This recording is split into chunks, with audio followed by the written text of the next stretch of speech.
Alrighty, let's get going then. So, hello everyone that's with us. Hopefully, there are some of you watching live, and if not, you'll be watching a recording of me gabbing away. I'm Ant Baverjee. I'm 43 years old, and I work in the marketing department at Middlesex University London, where I'm also co-chair of our LGBT plus network.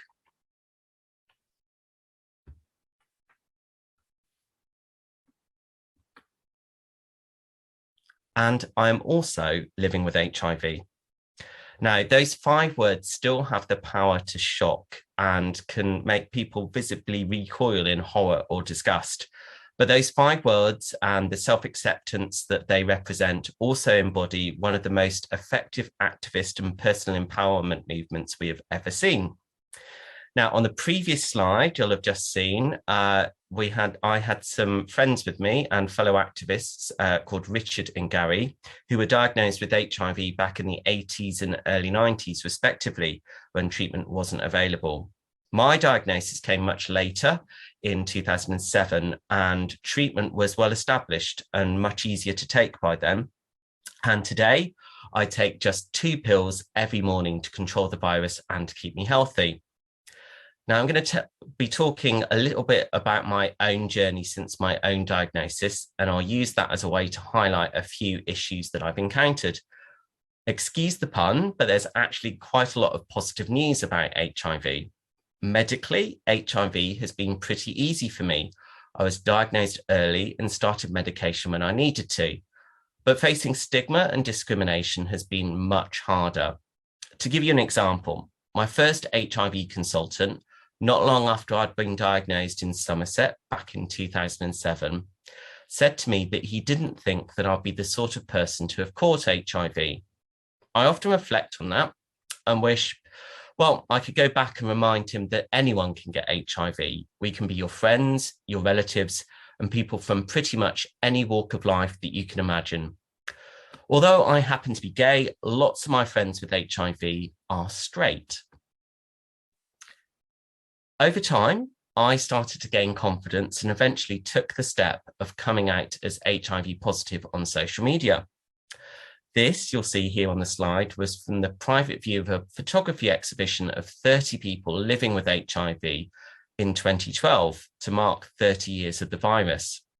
Coming out on Facebook to my friends, old and new, was the most empowering thing I've ever done. And for those of us who fit under the LGBT plus umbrella, we all know what it's like to come out. You suddenly feel like a huge weight has been lifted off your shoulders.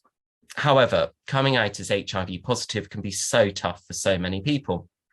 Sadly, as we saw in the press, when the former rugby player Gareth Thomas came out as HIV positive a few years ago, people with HIV often don't get a choice about who they tell and when they tell them. We're often forced into it or have our status spread as gossip. Just don't be that person who spreads someone's HIV status as gossip. It's really not a good look. Now, a quick question for you all. Do you know the difference between HIV and AIDS? I don't know if you can respond in the Q&A box if you're watching with yes or no. If you can, please do.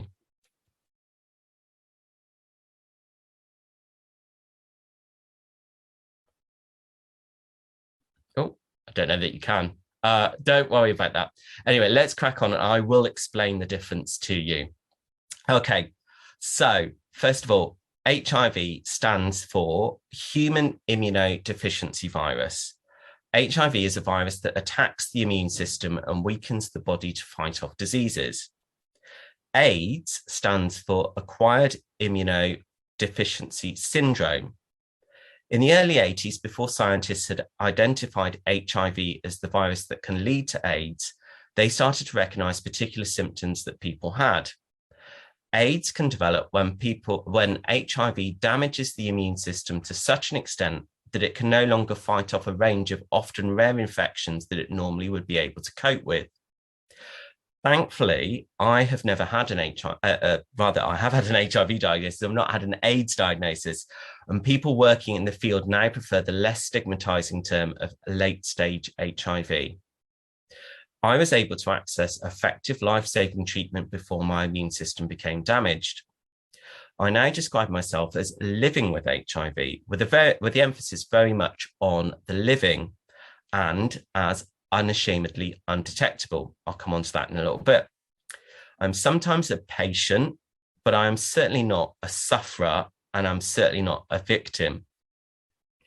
Antiretroviral medication, also called ARVs, or combination therapy, or HIV treatment, lowers the amount of virus in the blood to undetectable levels, which stops it from damaging the immune system and means it can't be passed on to other people.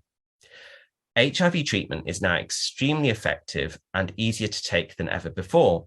Many people take just one or a few pills once a day.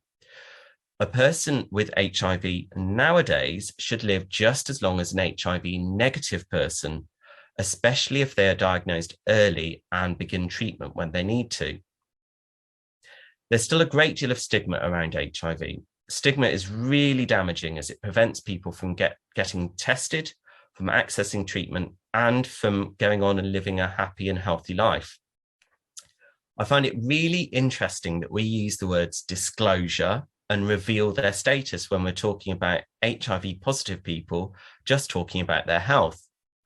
Doesn't that say a lot about HIV stigma and the shame that's often associated with an HIV diagnosis? Do we talk about other preventable and treatable long-term conditions in the same way? Our language around HIV definitely needs to change. By the way, I don't think of myself as brave for coming out as HIV positive. I see myself as fortunate to have got to a place where I feel safe and supported enough by friends, my family, and by my colleagues to do talks like these. Sadly, for many people, they just don't have that support network, or they aren't given the platform to tell their story in their own way. As I gained confidence, I started to do more media and campaign work around HIV. When I got my diagnosis nearly 15 years ago, back in 2007, I was working as a journalist for the BBC in Somerset. I think it's quite important for me to use my voice and the skills I've learned to try to change perceptions. Back when I first became a TV journalist at the turn of the millennium in 2000, I remember reporting on a World AIDS Day event, and I just cringe at some of the questions that I asked at that time. I think it's okay not to know about something, but when it's something like HIV that's changed so much for the better, and still to portray people with the virus going about their daily lives as lesser or other, it's really, really wrong. We're going to watch a video I recorded for BBC Three back in 2016. On YouTube alone, it's had more than 1.2 million views. I just try not to look at the comments.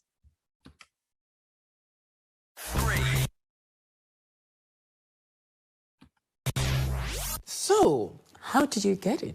You've got a child. You're so brave. If you give me a blowjob and I wear 2 condoms, will that be okay? How long do you have left? Oh, God. People have cried on me. But you're going to die. Oh, when you're on medication, oh my God, oh, I'm so sorry. Somebody who's HIV positive now can live equally as long as somebody who doesn't have HIV. She was looking up at me with this sort of panda eyes from crying after discovering. She said, "You know, Andrew, I'm gonna be there till the end." And I was like, "Well, darling, that's about 70 odd years away." I was like, "I'll be bored of you by then." Oh, so this is a question I get asked a bit. So you can't ever have sex again? No, being HIV positive does not mean castration. People get messaged that all the time. So if you've got HIV, can you have sex? It's like, yeah, that's why I'm on this app. There has been a partner study. HIV positive people on medication are not passing the virus on. It's people who do not know their status that are passing this virus on, and they're the ones that stand in the corner and point their fingers at the likes of you and I and say, "Be careful of him, he's got AIDS." You should tell people straight away, I hate that one. It's not as if like, hi, my name's Tom, I'm a Libra and I'm HIV positive, is it? Telling somebody you've got HIV is like a really scary moment. It's a tough decision, you know, because once you let that genie out of the bottle, it's out. Then, like, months later, she told someone, then someone told someone, then this was at school. Then at the end of, like, lunchtime, everyone was talking about it, and I had no clue what everyone was talking about. But every time I go past, someone would shout HIV. If I drink your drink, will I get HIV? If you drink my drink, you'll probably get a slap. I've had a lot of people like be like, but I heard if you drink loads and loads of saliva, you get HIV. It's like, why would you want to drink loads and loads of saliva anyway? You could recreate the umbrella scene from Singing in the Rain using my semen instead of rain, and there would still be no chance of catching HIV. You must be promiscuous. And what? It takes one time. Literally, when I got HIV, I hadn't had sex for a year. I am a hedonist, and I do enjoy sex, and I don't think I should be ashamed about it. I wish more people hated the virus rather than fearing me. So you can't have a family? Yes, you can. Exactly. Sometimes it'd be easier not to have a family. But that's probably the wrong answer. Some people like really don't get it, but now, because I've got a son, I'll be like, look, my son's here and he's HIV negative, say no more. Oh, this is a question you get for the rest of your life. How did you get it? Well, how do you think I caught it? Well, I had sex. Did what your parents did. This idea that I try and apologise first before going, well, actually, I got it because of this, and, you know, I was always very safe, and da-da-da-da-da. I had sex, it was unprotected, the end. Do you get the whole as like good HIV and bad? So if you had a blood transfusion, that's okay. Oh, so but if you had good sex, HIV, that's is it? good. So That's good HIV. So I've got the bad HIV. But I've got the bad one because I had okay. sex. Oh, right, okay. I mustn't do that. They want to find out how you got HIV, whether it was with 12 guys in a sauna, was it with one guy that was your boyfriend, because that's okay to them, or the other one's not. Do you wish it never happened? Well, that's the question, isn't it? I actually love being HIV positive because, as you said, I've helped a lot of people. I've had so many people that were in the viral closet and actually have come out and been like, you know what, because you're standing here and talking about it, making it okay, they can too. Of course, in an ideal world, I wouldn't have HIV, none of this would ever have happened because I had some very dark times. But I've found more out about myself in the last couple of years and other people and met some incredibly brave and beautiful people. People sometimes have said to me, like, I don't know how you get through the day, and it's like everybody else, and I really see I'm thriving, I'm not surviving, I'm not suffering. Actually, the great thing about having HIV now is you can live, love, play, whatever, with no risk to anybody else, and live as longer, happier, healthier life as anybody else.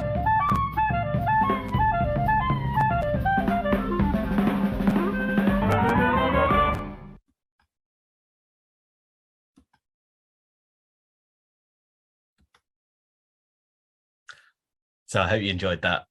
Now, I'm a recent public health graduate, so I'm going to talk to you a little bit about where we are in the fight against HIV. Hopefully the context is useful and I don't bore or confuse you with the figures. Okay, so the United Nations has something called the 90-90-90 target, which, if adopted around the world, should lead to the end of the AIDS epidemic by 2030. Each country needs to reach the following targets. 90% of people who have HIV should be diagnosed and know their status. 90% of that first 90 should be on treatment. And then 90% of the second 90 should be successfully on treatment. That is, that the virus is so under control and the amount of virus in their blood is so small that it can't be measured at their routine checkups. In other words, they are HIV undetectable. Now, across all of England, we've actually surpassed the 90-90-90 target. And get this, in London, we've passed 95-95-95. The title of this talk is HIV Has Changed. We have made amazing progress in this country. It's one of the most exciting areas of public health, and it's the reason why I studied public health. On the right of the slide here, you'll see the first HIV testing campaign specifically for Black gay men from London-based health charity GMFA. And I was proud to have written the straplines for that campaign. Looking to a world context, it's worth noting that people around the world, many people still can't access treatment. This figure has always startled me, and it makes me so very sad. In the United States, a young Black gay man has a 1 in 2 chance at the moment of contracting HIV in his lifetime. That shouldn't be happening in the country that spends the most on the world the most in the world on healthcare. On the left of the slide here, you'll see Chris is proudly declaring that he can't pass on HIV. Now, I'm going to show you a video next, again from GMFA, that I was involved in, that explains why Chris and I can't pass it on.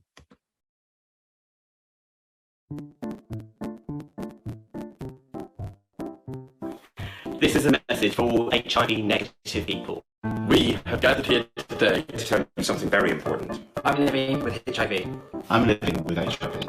I'm living with HIV. But here's a plot twist. You can't get HIV from me. I'm HIV undetectable. Maybe you're wondering what HIV undetectable means. This means I was diagnosed as HIV positive. But the meds I'm on means I can't pass on HIV.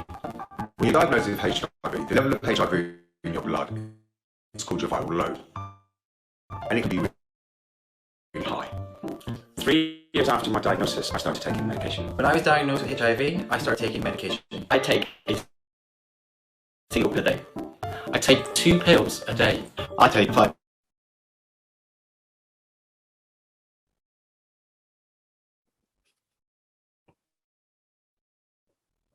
pills a day.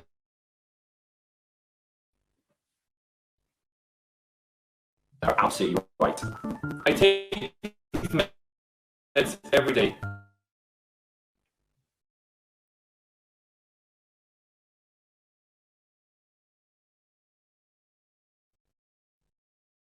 Keep me healthy, also for you. I don't want you to get HIV.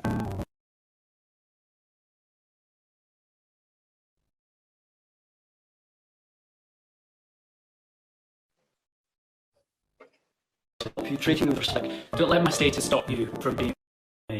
Don't let my status stop you from knowing me. Don't let my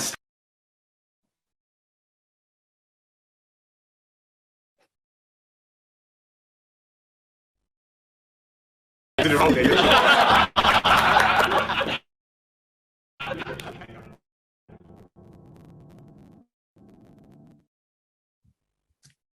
So hopefully you're still with me. I think my connection went a little bit unstable during that, but hopefully you saw most of it and you got the gist of it. And apologies if the sound was a bit scratchy at your end.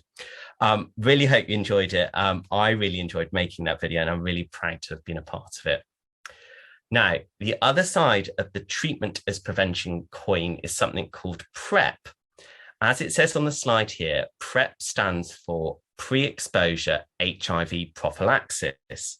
It's a way of preventing HIV by taking a pill on an ongoing basis before sex and continued then after sex. It's taken by someone who doesn't have HIV to prevent them from getting the virus. PrEP is an antiretroviral drug, the same type of pill taken by someone who has already got HIV to treat their HIV. And actually, when I first started HIV medication, I was taking the drug that is in PrEP, something called Truvada, as part of the combination that I was taking. Now, if you're single, when you get to next go for a sexual health checkup, ask the health advisor about PrEP and say you'd like to discuss whether it might be useful for you. There's also a whole load of information online, and 2 of the websites that I'd really recommend visiting, Prepster and Terence Higgins Trust's website, are on the screen now. Now, as some of the guys towards the end of the Undetectables video mentioned, when we come out as HIV positive, we often face a lot of stigma. This diagram on the screen here shows how HIV can lead to people being marginalized from society as well as getting sick. And you'll see it's a bit of a bit of a vicious circle, really. I think marginalisation leads to people feeling unwell, emotionally unwell. It means their mental health is more challenged, and it just kind of cycles around, and it often gets worse for people before it gets better. And it's only with kind of tailored support that people can really kind of find their way through an HIV diagnosis and come to terms with it and go on to lead a happy and healthier life. But what can we all do to tackle HIV stigma? Well, we can tackle HIV stigma across the country in all of our local communities and where we work and we study by doing the following 4 things. We can protect, we can include, we can empower, and we can educate. So I'm going to throw this over to all of you. I'm talking to you. I'm a colleague from another university, and I'm talking at a university. So let's pick up on that educate one from the previous slide. I'm sure lots of you will have already watched It's a Sin. If you haven't, do check it out. It's still available to watch on the Channel 4 online player. And I'd really, really recommend watching Pose as well, which is on the BBC iPlayer as well. A film that I really, really adore, came out a couple of years ago, is something called 120 BPM, and it tells the story of AIDS activists in Paris who were a part of ACT UP, so that's the AIDS Coalition to Unleash Power, known very much from the United States and all of the HIV activism that took place in the 80s and 90s there. But there was a chapter of ACT UP that was in Paris, and this follows the lives of the activists in ACT UP. And as you'll see there, it's a stunning, stunning film. Moving a little bit more sort of recently, although that was a recent film, it doesn't tell necessarily a recent story about HIV, and it certainly doesn't tell the story of HIV after treatment was available. So I've got 2 documentaries to recommend here. One on the left with Greg Owen there, who was really, really instrumental in helping to ensure that PrEP became available on the NHS in England. There's a fantastic BBC documentary called The People versus the NHS, Who Gets the Drug, Who Gets the Drugs. Definitely worth recommending watching that. And there's also a fantastic documentary that Gareth Thomas did for the BBC a year or 2 ago about his own coming out as HIV positive. Both of those and all of the previous ones are available on something called Box of Broadcasts, which you might know through your university library. I've created a Box of Broadcasts playlist on there with all of those, so do go and check them out because they're free to watch. Finally, I wanted to leave you with a thought about how I feel about my activism. I'm a huge fan of the 80s artist Keith Haring. And if you've not had a chance to watch the documentary called Street Art Boy that was on a year or 2 ago, then you really must. Again, it's on the Box of Broadcast playlist that I mentioned. I think the message on here on one of his pieces of art is as relevant now as it was in the 80s. And finally, I'm going to leave you with a photo just from a few weeks ago. So it is from a march and a demo by and for people with HIV in Trafalgar Square in central London. And it's the first time there's been anything as big as that taken place that celebrated the lives of people living with HIV and in solidarity with them. I'm very happy to chat about anything I've talked about on Twitter or even on my Instagram. I'm at T4RDIS on both of them. I'm a massive Doctor Who fan. Thanks a lot for listening. That's all from me, and I'll open the floor to questions.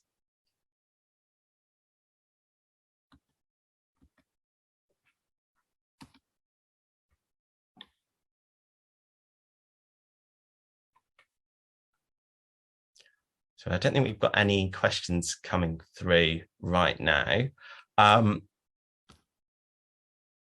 maybe we bring this session to a slightly premature close, but I hope you've enjoyed the session. Oh, thank you so much, Claire. Oh, thank you, Alice. It's lovely to hear from both of you. Thanks so much. I'm sure that a lot of people, I hope, are going to dip into this, and thanks so much, Amy. Are going to dip into this and watch this later on. It's always good with something when you're doing live that it's available to watch afterwards. So that's great. I'll say ta-ta for now then, if we've not got any more questions, and thanks so much for listening.